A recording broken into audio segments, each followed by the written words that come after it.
Today we're speaking with Zeina Barakeh. Zeina is, I'm just needing to get there it is. Zeina is a Palestinian-Lebanese artist based in the Bay Area. Her work deconstructs war and is rooted in her experience of growing up in Beirut during conflict. Zeina, thank you so much for joining us. Hi, thank you so much for hosting me. I'm so excited to be part of this project and to do this interview. And I want to thank you and thank Aggregate Space and Seikaly for providing this opportunity. I'm really looking forward to it. Thank you. I've seen your work exhibited in a few different locations. I understand that you just had, it was a solo show. Is that correct? Here in Oakland, is that correct? Correct. Yeah, it was at Pro Arts Gallery and Commons. Yeah. And how was that a good experience for you after COVID and a year of uncertainty and everything that we were all collectively facing last year? That was actually a beautiful experience, and I'm also grateful to curator Maimana Farhat and also Natalia, the gallery director at Pro Arts. It was a very good experience, and it was a little bit odd actually to go to an opening after like 1 year of not socializing, not seeing people. But it was very rewarding, and it was so great to see my work, like different works, kind of in a space in dialogue with each other as a solo as a solo exhibition. Yeah. Was the exhibition or these projects that you have been working on consistently? Was there any work that you, if you were of the mind to be making new work in 2020, like did you exhibit that, or was it or older projects that you've been working on diligently?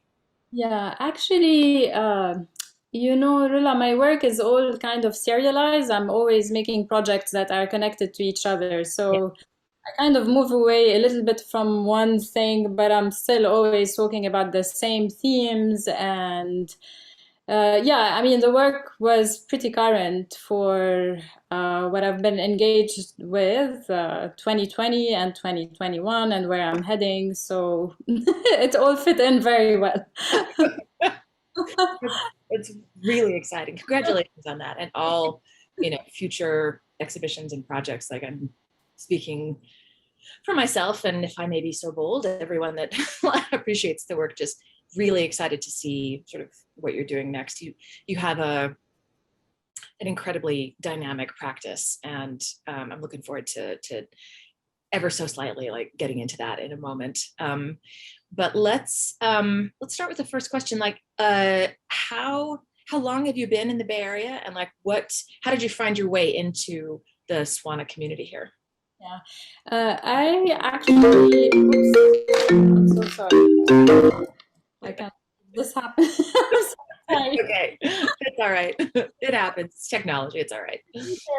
And everything. Okay. So I actually moved to the Bay Area in 2006. I left Lebanon, I grew up in Lebanon and I stayed there up until my mid 30s. And I left in very difficult circumstances. It was during the Hezbollah Israeli war in 2006. So I had to go to Damascus and then come here. So I've been here, okay, so what is it? 15 years in the Bay Area. Yeah. And the way I found my way into the Swana community is actually through my work, because my work is very much about my experiences of growing up in Lebanon's civil war. And that's war is a very big theme, and it has a lot of different sub themes that are all interconnected. But it's mainly through that I found my way into it. I don't have much family here, and it's also like professional connections with Swana curators. Yeah, that's that's been the pathway to it, actually. That makes sense. You're also an administrator at the San Francisco Art Institute. Is that what have you encountered many Swana students there, or other arts administrators? Like, what is it, what's your experience of being part of this diasporan community and also working at a well-known, well-established arts institution in the Bay Area? I'm very fortunate to be a member of the San Francisco art community because that also puts me in a context where I'm always kind of welcoming students from the Swana community, and we kind of automatically, there's a certain familiarity, there's a certain level of conversation that establishes itself, I think. Yeah. Is that so? That really works. My professional network at the San Francisco Art Institute is always an asset in this context, besides my own personal artwork. So yeah, I think I've been very fortunate to be immersed in the Bay Area art scene through my work at SFAI and also individually. Yeah. As an individual artist. Yeah. That's exciting. I mean, it's just it's such a you represent Swana, the Swana community, like broadly defined, just so well, and that you are situated where you are at SFAI is I don't know, I imagine that is really heartening for students who either graduate or undergraduate, whatever stage they're at in their education and their professional development. I imagine that it's very heartening to know that there's at least one person at the administrative level who can connect with them and help make the experience hopefully less, I don't know, alienating or intimidating, or just as it could be. It sounds like you're a very capable envoy of sorts, which is great. All right, so you take on just a huge topic. So war, civil war, we're thinking about the Lebanese Civil War, so 1975 to 1990, a brutalizing 15 years. And how in your work do you start to, how do you start to address this monolithic topic of war from so many, varying perspectives? And you do bring a lot of different media and conceptual approaches to this work. And so if you could start to break that down, that would be great. Sure. When I first got to the Bay Area, I was primarily a painter, and I came to SFAI, was studying there, and I was making these paintings of dismembered women, bigger than life size. And I started off with painting, and it reflected very much kind of the trauma of war. Yeah. And then, I don't know, within 1 year, painting no longer describe the complexity of war for me anymore. And after spending some time in this new environment, it just gave me a lot of distance to rethink those experiences. And I sort of moved into animation, time-based work. I think that was the easiest kind of trajectory to follow. And I was also hanging out with the film students at SFAI, and they were so cool. And I was like, I'm going to be doing film as well, and I didn't know anything about neither the software nor how to do things. So I started with stop motion animation as the most basic way. Yeah. Just moving an object, and that was the easiest, most basic way of doing animation. And then, so the time-based work allowed me to kind of talk about a narrative and the complexity of a narrative, and to kind of address time, obviously. You go back to the past, you go into the future, all of these notions are much more difficult to convey with painting. Yeah. For me, at least. Yeah. So this is how I found my way into it, and of course, actually not of course, but I started conceptually to think about the space that very much described my experience of growing up in the Civil War, which is a lot of political divisions that often culminated in armed, clashes and violence and all that. So I created a conceptual space that I called the third half. Yeah. And so, there's the first half and the second half, but there is no third half. So it's Yeah. initially I thought of this space back in 2007, 2008 as a space of survival. And over the next 10 years, today I define the space as the discourse and the art process through which I produce my work. And my work has become not only animations, there's also collaborations. Yeah. There is also a future category of public rehearsals. I also work with archival installations. Wow.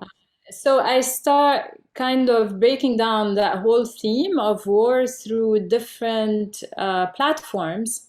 Yeah. And some of them are very much dependent on me, and others are, I mean, when I say dependent on me, we can't make art that is just dependent on us. Obviously, it's Right. also the audience complete the meaning of the work. Yeah. It's it's a platform that has different levels, different entry points, and I think of the third half as a space of encounter, and whatever goes into that space of encounter, all different kinds of discourses. This is coming across as very vague and very wide.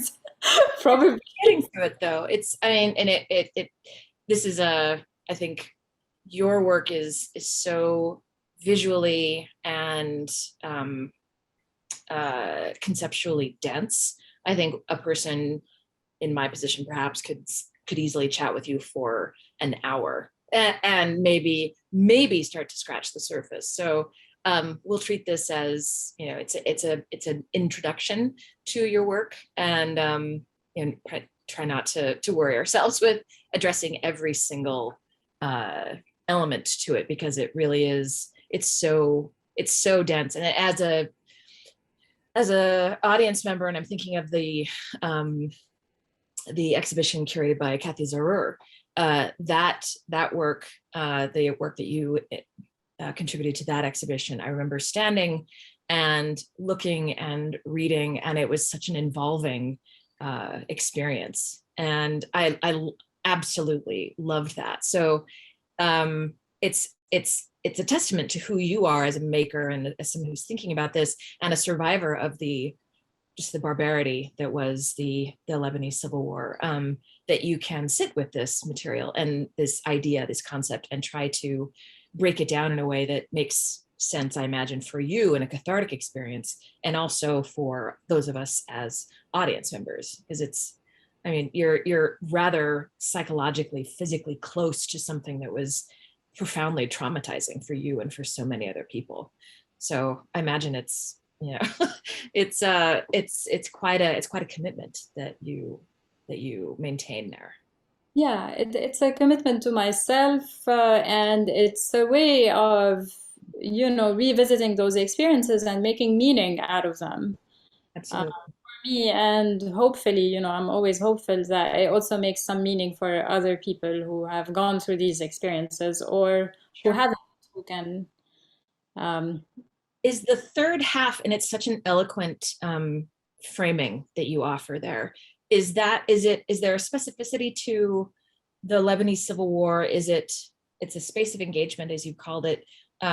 Is it for anyone who perhaps has lived through that, or do you think it's specific to the 15 years between 75 and 1990 and everything that unfolded in Lebanon at that time?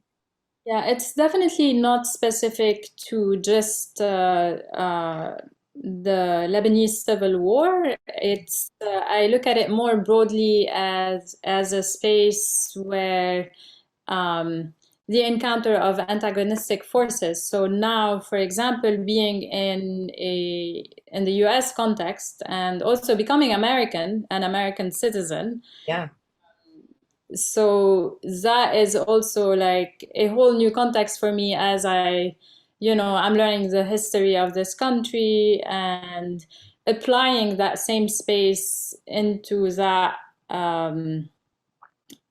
history and looking at that, and also other regions. So I look at it a lot more broadly, and I try to use mythology. In my work, I use mythological characters. They're always based on something relating to my own personal experience, but I look at that as a way to transcend the specificity of, the Lebanese context or being Palestinian. Yeah. Make it a little bit broader. Absolutely. And unfortunately, it fits very well. Yeah.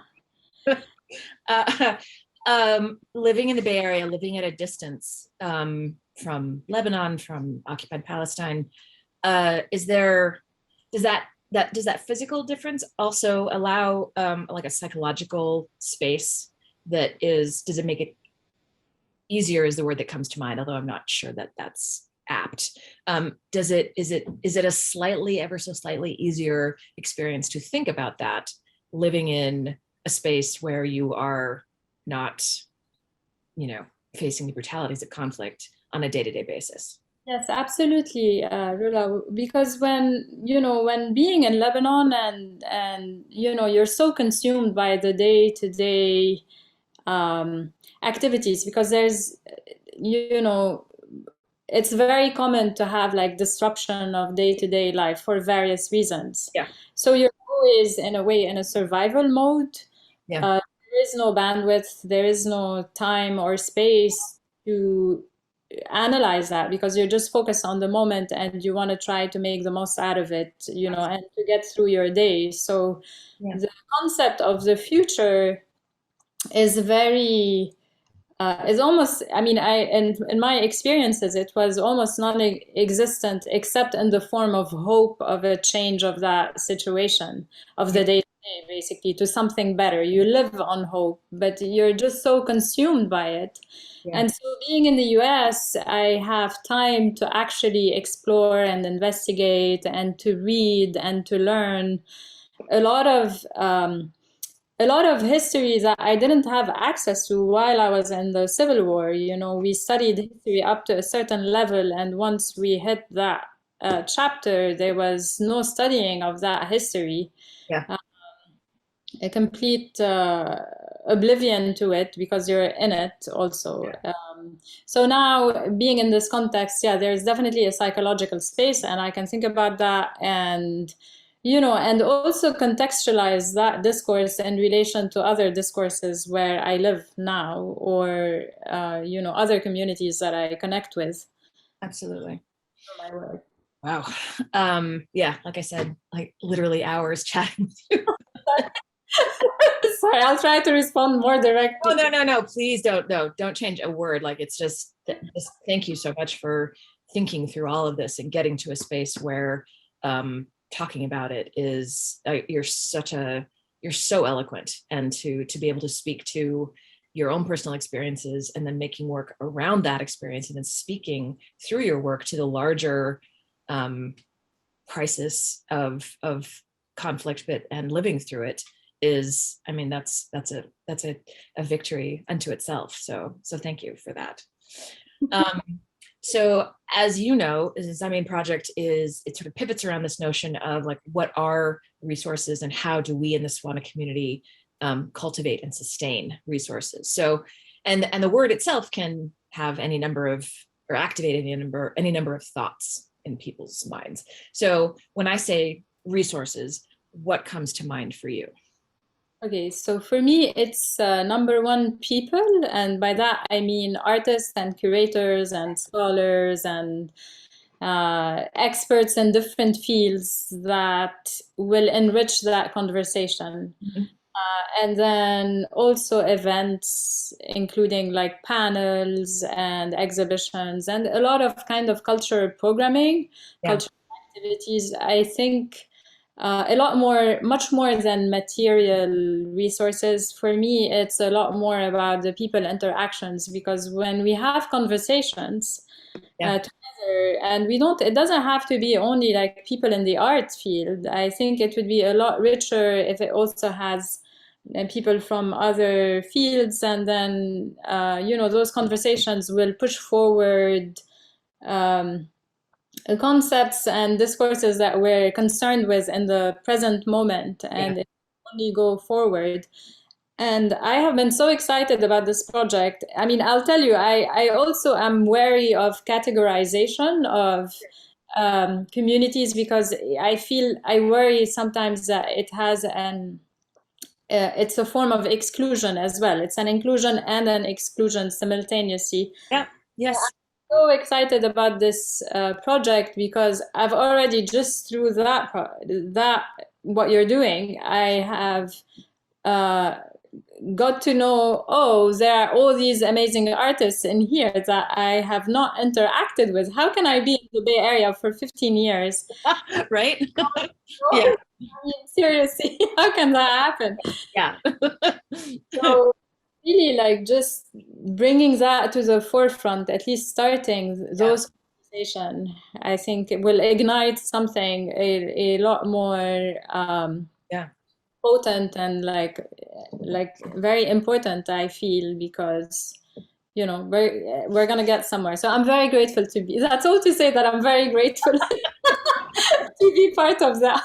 We're very, very fortunate to count you in our number, and I think everything you've said just resonates so profoundly, I think, with me, and I would imagine for Shag and many people who are part of the Swana community, and that it is so driven by not just personal connection in the sort of mercenary way that networking can happen, or the way that it is maybe supposed to happen, but it's backed up by shared experience, even if you lived in completely different parts of the Swana defined regions. It's motivated by people and a desire to see community thrive, and there's kindness and empathy and generosity, and just I think the best of human capacity that drives that. So I think you perfectly described it, and I'm so thankful that you're part of it, and that it's a resource. It's a resource for you, and it's something that you contribute so much of yourself as a teacher, as an administrator, as an artist, like all the ways in which you inhabit that space, that you give so willingly of yourself, and that includes participating in this project. So thank you for that. Well, thank you. Likewise. All right, our last question has been, and it's always interesting to hear what the person I'm speaking with says, like, what are you thinking about right now? Like, what's foremost in your mind these days? Yeah, I am very much thinking about the pandemic and how that affects all the topics that I'm already interested in and that are connected to the overall theme of war. But I'm thinking about the pandemic, the virus itself, what that means to us, being in the space of confinement, what that means for the future, for society. What I'm thinking about technology and how technology will affect how technology manages this pandemic, and where we're heading with that, and what are the things that are going to happen after this particular moment in history. I mean, there's a little bit of dread with that, but there is, I think at this point it's dread. I don't know if that will change. I think that's a fair forecast. Everything we've lived through in the last year, and that's just the immediacy of 2020, 2020, and then 2021, and like the things that you and so many people who are participating in Zamin project have been personally witness to. I imagine it, the COVID crisis as it's experienced in this, wealthy, bloated first world country, is I imagine that you have there's a lot of thought that goes into that, that you have, how that manifests in your work moving forward will be fascinating to observe. So yeah, I'm making new work about that. I'm actually developing an animation about that. It's called The Garden of Maladies, and I'm very excited about it. I mean, in terms of exploring these things. And I'm thinking about the pandemic, obviously, in the context of the US versus other places. yep. And what that mean, and who has access to the vaccines, who doesn't have access, how all these other associated topics and themes play out. So I think, and also about time. I'm thinking a lot about time because uh, there's a particular posing on time that I haven't done before with my work. Yeah. Now I'm a lot more conscious of it, maybe because the pandemic has put us in this moment of suspension. Yes. You don't know if anything is going to change or what does it mean to go back. Yeah, so I'm working a lot with that, Wow. with two new animations that I'm making. So Excellent. I'm very productive in this moment. Like this month. I'm being very productive. Yeah, I think I have like a lot of projects coming up and that are due in September. So That's very, very exciting. And I'm so glad to hear that it's been, a fraught time, but a fruitful time for you as well. And I absolutely look forward to seeing how you execute this conceptually, like what it looks like. And it's just more brilliant work for us to dive into. So thank you in advance for that. And thank you for, chatting with us today.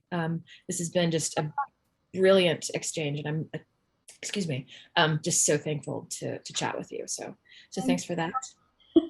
thanks so much for having me. I very much appreciated this conversation, and I'm also looking forward to attending the panels and watching the interviews of the other artists. And I have a request that when can kind of escape the online context to kind of do something in person. And on to the equivalent in person. Yeah.